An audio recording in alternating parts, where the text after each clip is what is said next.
Olá! Hoje a gente vai mergulhar num texto com mais de 1.600 anos, o Contra Acadêmicos de Santo Agostinho. Mas calma, a ideia não é tratar isso como uma relíquia de museu, e sim como um debate super intenso sobre uma pergunta que, olha, talvez nunca tenha sido tão atual. Vamos direto ao ponto. A questão que move essa obra inteira é a seguinte: para ter uma vida feliz, será que basta estar sempre procurando a verdade? Ou será que a felicidade depende de fato encontrar essa verdade? Então imagina a cena. Lá no século IV, duas respostas muito poderosas para essa pergunta bateram de frente. E isso preparou o terreno para um duelo de ideias que, de certa forma, continua até hoje. De um lado, a gente tinha os céticos acadêmicos. Para eles, a felicidade estava justamente no processo, nessa busca nobre e sem fim pela verdade. Já do outro lado vinha Santo Agostinho, batendo o pé e dizendo que não, a felicidade de verdade só acontece quando a gente encontra e possui a verdade. São duas visões de mundo totalmente diferentes.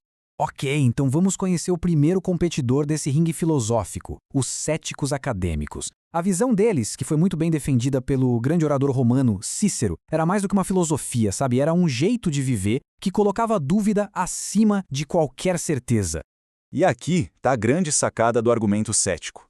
Para eles, o pior erro que uma pessoa sábia poderia cometer era acreditar em algo que, no fim das contas, pudesse ser falso. Então, qual a solução para não errar nunca?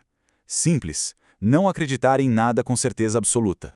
E aqui tem um ponto fundamental. O cético não era preguiçoso, muito pelo contrário. A vida dele era uma busca constante, super rigorosa. Para eles, essa postura de suspender o julgamento, essa busca que nunca acabava, era o ponto mais alto da sabedoria. E, claro, a única forma de ter uma vida feliz e livre do terrível erro.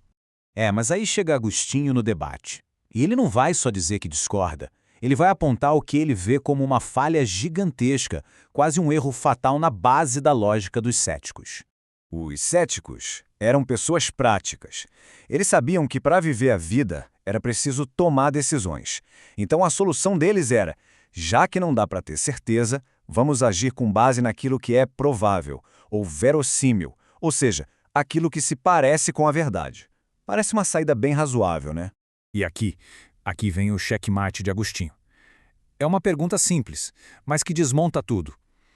Ele basicamente vira a lógica dos céticos contra eles mesmos. Peraí. Como alguém pode dizer que algo se parece com a verdade se essa pessoa afirma que é impossível conhecer a verdade em si? Essa analogia é perfeita para entender o problema. A ideia de parecido com a verdade precisa de um ponto de referência, que é a verdade real. Se a gente nunca viu a nota verdadeira, como é que a gente vai saber qual é a falsa? Com essa pergunta, a base toda do argumento dos céticos começa a tremer. Bom, depois de mostrar essa falha na posição dos céticos, vamos ver o que Agostinho constrói no lugar. Qual é, então, a proposta dele para o verdadeiro caminho da felicidade? Para redefinir o que significa ser sábio, Agostinho usa uma história muito curiosa da cidade onde ele morava, Cartago. Existia esse sujeito, o Albicério, um adivinho com umas habilidades bem impressionantes. Ele conseguia descobrir segredos, achar coisas perdidas, sabia até o que as pessoas estavam pensando. Só que a vida dele era uma bagunça moral. Para Agostinho, isso provava uma coisa muito clara. Só saber coisas, mesmo que sejam segredos, não te faz uma pessoa sábia. Ou seja, a resposta para a pergunta anterior era um sonoro não. E aí que Agostinho propõe essa nova definição. Sabedoria não é só acumular fatos. É um tipo bem específico de conhecimento. Um conhecimento que está totalmente ligado à virtude e ao objetivo final de viver bem. Então, o caminho de Agostinho fica bem claro. Ele até concorda que a busca é o começo de tudo, mas diferente dos céticos, ele acredita que essa busca tem um destino. A felicidade não está na jornada infinita, mas sim na chegada, quando a gente encontra e abraça aquela verdade que dá sentido para uma vida boa. Agora, vamos fazer uma viagem no tempo e trazer essa discussão de 1.600 anos atrás direto para o nosso mundo, para os desafios da nossa era da informação.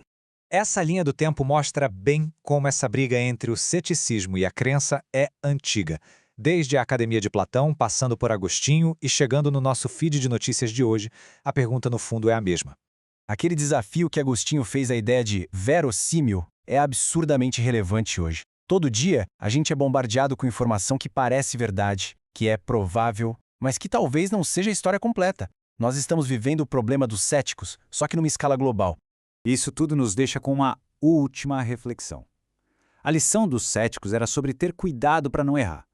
Já a de Agostinho era que, sem um compromisso com a verdade, a vida fica meio sem rumo. Hoje, diante desse oceano de dados, qual dessas duas posturas é a mais importante para nossa felicidade? A questão, como sempre, continua em aberto.